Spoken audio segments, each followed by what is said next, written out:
На Штипскиот универзитет денес беше промовирана нова современа лабораторија за испитување на загадувањето, односно за утврдување на така наречените суспендирани честички во воздухот.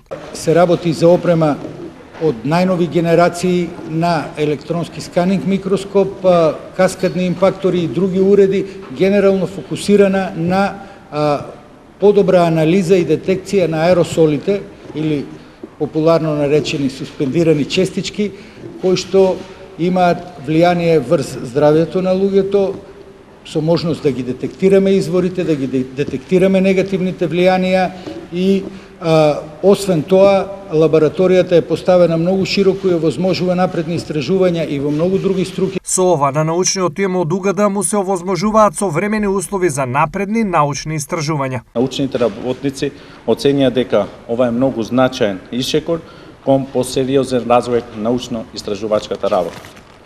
За нас, како креатори на политики во образованието и науката, фокусот е на создавање современи услови за истражување и градење рамка за развој на науката, без што не е можно државата да се приближи до развиените економии и да креира услови за подобар општествен стандард. Дополнително, лабораторијата може да биде усовршена, со што ќе се прошири нејзината дејност. Ќе направиме се за нејзината опременост да се зголеми и со тоа да се прошири и опсегот на квантитативните и квалитативните истражувања, кои што може да ги прави во други области, кои што исто така ќе зголемат конкурентноста, меѓутоа и престижот и на лабораторијата, и на факултетот, и на целиот универзитет, и на нашата држава. Лабораторијата е проект вреден 24 милиони денари, од кои 17 милиони се инвестиција на Министерството за образование и наука, а 7 на самиот универзитет.